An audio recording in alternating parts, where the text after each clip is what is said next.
Congolais lokola ba soutenir Kamere. Omoni ba conjoint so ba tikala miyibi wana bazana. Ba yiba lisusu mususu etikali wana. Dollar e matata na 1 milliard. To kufa na to. Wana yo ngana yo ndeto souffrir so matin. Kasi ba Congolais ba soutenir Kamere lo ba so soutenir ba kumisa ba lobi preuve exacte lokwa muyibi.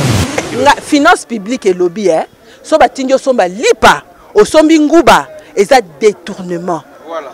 Et ça détournement. Ko changer loi te et ça na ba loi et ça na totanga ipamba Kamere mutatanga ka silisi biso totanga te. Donc kaka bato bazali kolwane batanga biso totanga te. Ambongo ndenge bimi président tanga batike na ko servir yembongo. Ezora kutu vitesse wana te. Mais la Kamere n'est pas bimisi mbongo, il vitesse wana. Et donc, il doit être puni, mais si on punit pas, c'est que comme la justice ne lève pas la justice doit élever un pays. Mais si notre justice ne sait pas nous élever, alors nous sommes désolés. Inflation salamaka, tina lola. Moté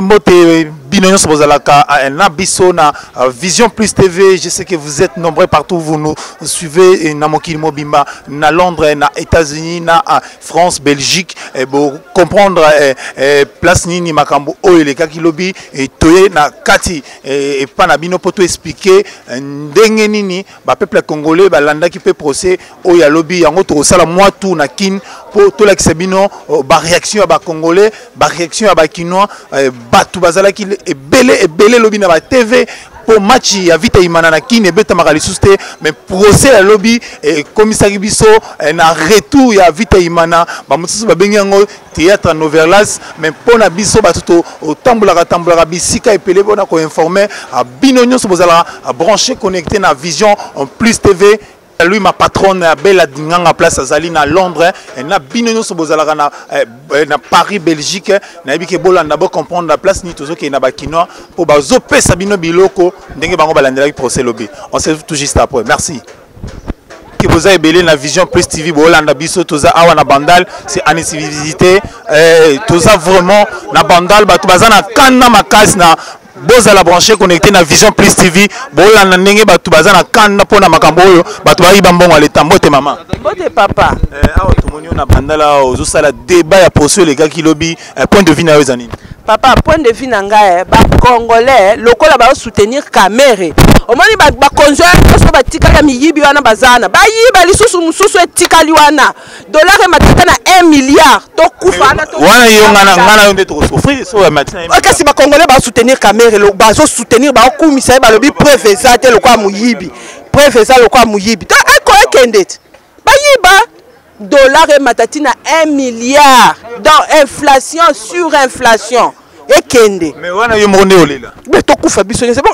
ils sont mata biso so to kufa te to procès à lobby place ni moni ki balaki caméra yibi papa finance publique et lobby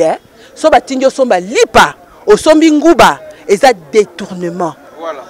et ça détournement ko changer loi te et ça na ba loi et ça na totanga ipamba Kamere mutatanga ka silisi biso totanga te donc kaka bato bazali kolwane batanga biso totanga te non c'est un détournement papa c'est un détournement et donc, il doit être puni mais si on punit pas c'est que comme la justice ne lève pas la justice doit élever un pays mais si notre justice ne sait pas nous élever alors nous sommes désolés inflation salamaka tina lola. Maman balobi Kamere na mwasi na ye basombi ndako na Paris pourquoi batiki ko somba ndako na Congo ba somba na Paris papa mais bango ba komi président c'était ba komi ba président il faut pas ça la pene ska ba président bazalaka awa na RDC baza pene ba président na Paris pene ba président les États-Unis ba kene ofana te na nini na ndako ya nini Maison Blanche akosomba pe ndako côté kuna mais moi na mboka Kamere na suka procès lobby alobaki bazo attaquer des chefs de l'état na projet chef de l'état mutatinda ka sala bilonyo sa saliana azokosa papa azokosa abayebisi alobaki ba annotation l'exception ba annotation en président alakisi yango est-ce que alakisi ba annotation a comment il a biso ba CDO discours à président est-ce que ça a un sens il fallait l'exception ba annotation président pesa qui est a que ça biloko nyoso so sala wana mais ça qui projet il y a ces projets et à 100 jours à chef de l'état 100 jours to yebi monde entier élection de Salama pour la présidentielle il y a États-Unis on va aussi élu aux États-Unis, on va aussi juger, donc évaluer pendant ces 100 jours s'il est bon ou est mauvais. Les 100 jours, c'est une évaluation d'un président ou bien de tout homme d'État. Hein? Pour voir s'il est bon ou c'est mauvais. Ce n'est pas que non, quand tu viens pendant 100 jours, tu as au bongi simboka mobimbambala moko. Non, ça n'existe pas. Bango bakenda bo na yo ki na comprendre yo na matière moko ya fiscalité na kati na yo na zotu no ma question moko ya curiosité bakenda ki ko toucher de mbongo wana ba misaki pona 100 jours bakenda toucher réserve o isa kobomba manakati ya banque centrale pour na taux de change yo na comprendre yo za na matière otali fiscalité point de vue na rozala nini moni que même président de la République a salaki le roi mabe papa président Penza en âme et conscience ndenga lobakaza derrière le peuple hein toki nani avocat ya civil à lobby nambongo ndenge bimi président tambatike na ko servir yembongo ezwaka kutu vitesse wana te. Mais la caméra n'est pas bimisi mbongo, il suit vitesse wana. Président Kandenga Lobara, il est pour le peuple, hein papa. Allez, abaye bise que non réserve obligatoire, ils a touché. Allez, il y a pas une autorisation pour que ne toucher en gros. Tout le monde attend au peuple azolé là, réaction à populaire, il y a président. Non, ça c'est un anti-congolais qui peut faire des histoires pareilles. Un anti-congolais, un assassin, un démon qui. Qui est assassin? Mais la personne qui a touché à cet argent-là, c'était un assassin, un anti-congolais. Mais ancien ministre à finance, ministre à budget, gouverneur banque centrale, bango ba yebi makamwana. Mais quand Kamere dit quand Kamere leur dit un ordre mal donné, il doit pas être exécuté. C'est qu'ils les incriminent aussi. En âme et conscience, c'était un ordre mal donné, ils ne devaient pas exécuter ça. Il ne devait pas exécuter. Le Haut Conseil des chefs de l'État citait 66 millions, mais Bango Bazo a 57 millions. Non, mais il a été prouvé que même hier, si vous avez bien suivi le procès d'hier, il a été prouvé qu'au-dessus des 57 millions, il y a eu d'autres dépenses qui se sont faites. Au-dessus, donc l'argent n'est pas de 57 millions, c'est au-delà de 57 millions. Donc 54 ans, on a lobby et travaux forcés pour Mboka Kamere, donc pour Nayo, ils ont exact. Kamere alingara ne ba congolais te. Alingara fachi te, alingi pe ba congolais te. Donc soko okende prison, akende te ata 1000 ans, akende. Vous comprendre tout ça na banda là batu baza très fâché pour tala mukate ozana kin batu baliaka bionté na confinement batu bazo zanga ta moi loso mais ba politicien bazo zo mongo bazo tonga manaku ba so matina ndako na Paris mbote papa langa mbote papa na moni ofandi akomona komola Ibrahim na procès à lobby nini yo rozala osali constant na makambo banda ko loba pona ba prévenir à lobby. Bon, pour le procès, le but de prévenir la justice a mieux placé dans Maramouana. Bazali déjà, Basali, Bandati, Basuka Lobinani, Bakata le 20 juin. Tout ça, la poste, justice, ça, la moussala, il y a ordre. Azala ni pour ni contre. Ils ont été qui n'ont pas compte à rendre mot, on est salé pour qu'un amsus, batika amsus. Maramoué va détourner, mais on a beaucoup, et banana, banakala. Tout le monde, le gouvernement est le cas. Gouvernement Kabila. Le gouvernement Kabila a 200 millions, 200 millions détournés, 32 millions, bakanga bangote, basamisa bangote. Mais ce que selon la salle consali comme moi, mais c'est Jamal Abi que non 57 millions ba wi so ba yibi ba bungi pour la mamotali ba travail à 100 jours. Papa a 82 ans,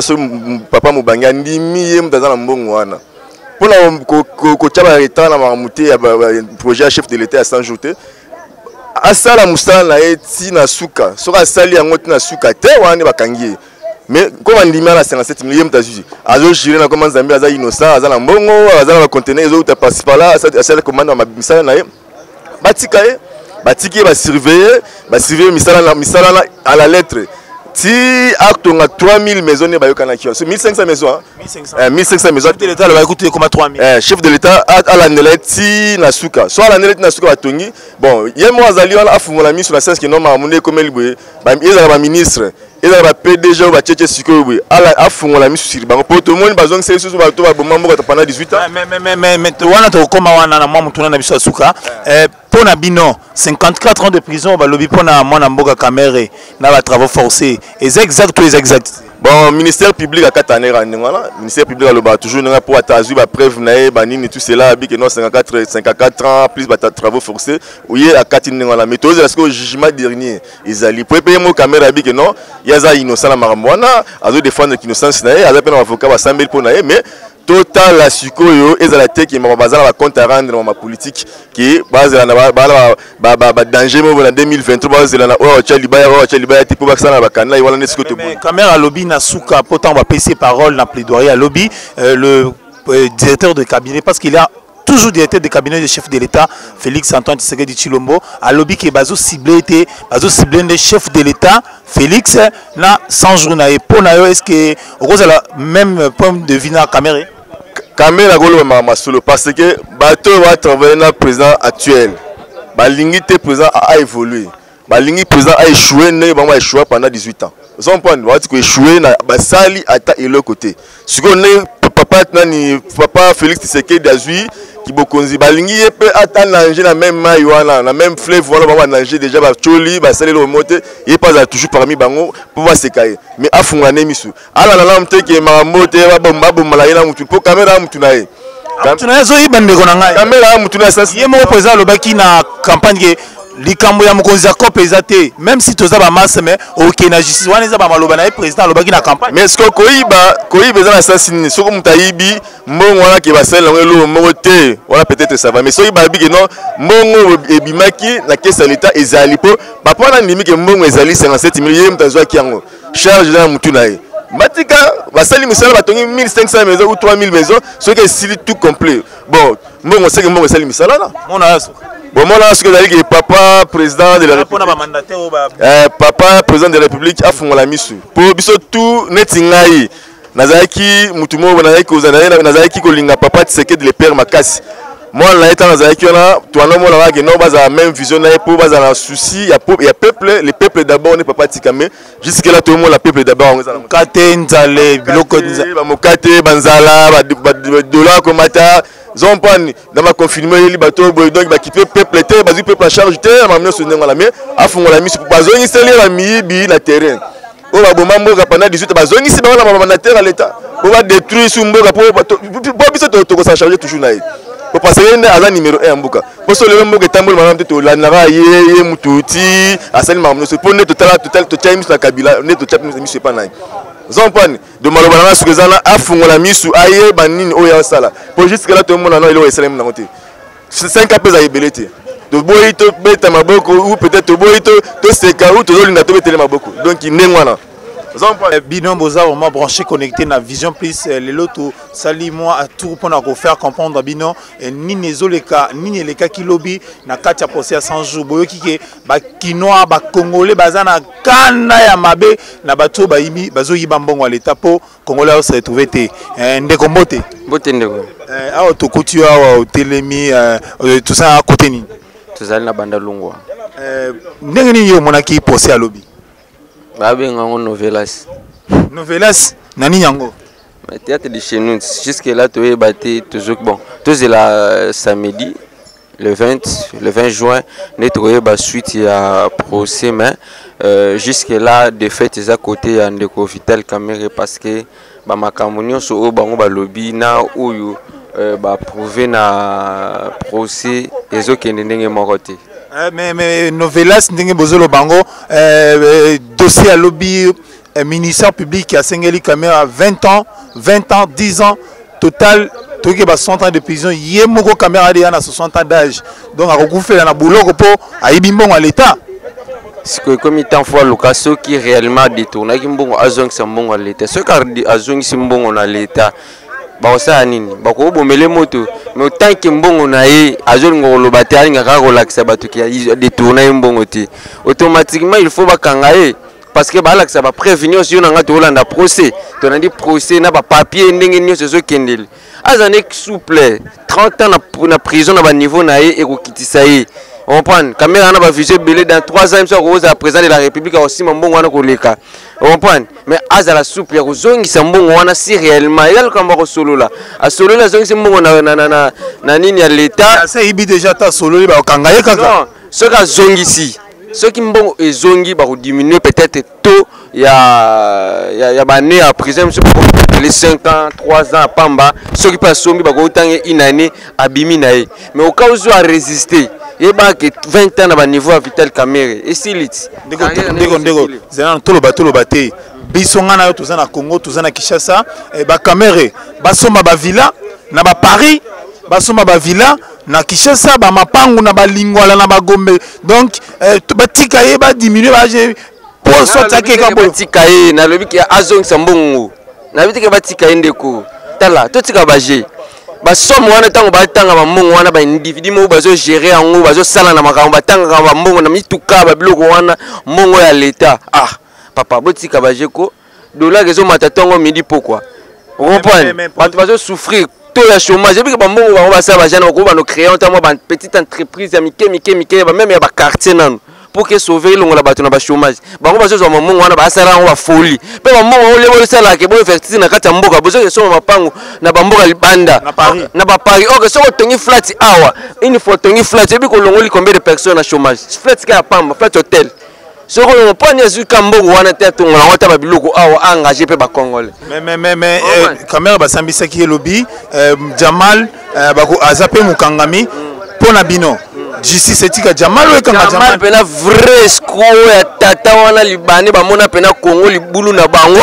oyo congolais moko atiko sa makambo wana libani na libante muyibi ya papa libandi bino boto boyo kelema wazo lemsela bino na kufela na prison oui akufa ayiba kiti boyo ka sa table batike libératika éternellement suka kufa na kosi masana ngai suka kufa c'est un voleur il a volé muyibi Jamal mais ozomona teke bazo attaquer procès à mwana mboka Vital Kamerhe aza directeur de cabinet de chef de l'état ozomona teke bazo attaquer chef de l'état direct pour Kamerhe pe na suka lobby na procès alobaki yango ki bazo attaquer chef de l'état bazo attaquer même projet na ya 100 jours balingité projet na ya 100 jours et que liboso maître Kabengele pe alobaki ke batu baza simanango balingité batonga bandako na mouvement pe ça fait plusieurs années depuis décennies depuis 1966 l'état atikala otonga lisusu bandako na mouvement était na ville province il y a chef de l'état ozomona ke nyonso wana ekozala te encombré na kati ya procès wana et pas bato wana naza kutu côté wana tenga nazilaka le 20 juin finale la COP donc biso tout kozali biso etando ke toyeba nani a gagné na compétition ou tozeli yango yaki finale lobi yaki lokwa demi finale ya le 20 donc match esili nango toyeba Vital Kamerhe oza libre to oza liberté te toyeba Jamal oza liberté mais ndeko moko oyo na sepelaki akozwa mwa chance ya koza na liberté zali ndeko wani muima voilà muima wana en tout cas il y a cause de liberté provisoire donc pour nanga yende mtakoza na chance wana merci oui ndenge tolobaka toujours na kinke kalai ngango kalai technique bo comprendre place bakino ba expliquer bino makambo eleka kilobi na kati ya procès point de vue ya bakino po auto wana eza point de vue ya ba peuple kinois batu ba fandi na kin batu ba vivre en mukate be bazomona ba moi un groupe de gens bazozwa mbongo ya l'état eza mbongo mutu te eza mbongo ya ba mama na biso bateka bandunda ba matembele e ba mama oyo balamukaka ba 6 heures kuna na kimbanteke kuna na mokali ba okende koteka po baleisa mabota l'état ya kazoka moi eloko ya muke pona ko bomba na libenga na ye mais moi un groupe de gens bazwa mbongo wana batonga bandaku basomba ba villa na ba Paris basomba ba villa na ba kin mais peuple congolais se trouve te yango na bouti kolanda boyo kinde ba kinois na ba kinois bazana kanda ya makamoyo donc mutu nyonso oyo azana kati ya procès wana oyo atangami bien que aza moyibi azwi mbongo na libenga ya l'état peuple kinois azo sengele 100 ans na prison 50 ans na prison ce qui ozwi mbongo biso na kina wa mukate tozozo eloko te donc yo fanda kuna fanda na makala donc to komi na état de droit yango ba kino balobi état de droit yango eye papa Etienne Tshisekedi papa Félix Antoine Tshisekedi mutu soki ayibi mbongo ya l'état na état de droit wa afanda kuna na makala ale mvungule biso nde tolobi te bakino nde balobi biso musala na biso ezakaka kopesa bino basango kolakisa bino ndenge nini makambo elekaka na Kinshasa nzala eleki na confirmer mais na pesa na mbote na batu nyonso bazaka na poto surtout ba africain ba congolais nyonso bazala na poto balakisi biso bolingo na salaki moi tour eza moi ribiki ya moke na linga loba na salaki moi tour na moni ndenge bandeko na biso bazala na Paris na Londres bazo tindela bandeko na bango moi eloko na kin moi félicitations na ndenge bozala ensemble na biso bosala yango mais awa na kin biso tozoko kanga mi yibi nyonso po mikolo mutu nyonso aza na dossier na ye aoke na justice to komi na état de droit yango tolingaki bato wana mouvance wana ekende tozwa pouvoir mosusu nayebi ke bozalaki ebele na kati ya Vision Plus TV bo comprendre place biso tozokende na bino tokomi na suka ya moi entretien na biso na bakinois na bakinoise par rapport ya procès à lobby toza kopesa bamwa mbote na biso na bato nyonso. Pourquoi pas na patron na biso bela dinga place azali na Londres na famille na yemo mima na staff na yemo bimba na pesi bino ba mbote na bino bozo ba mbote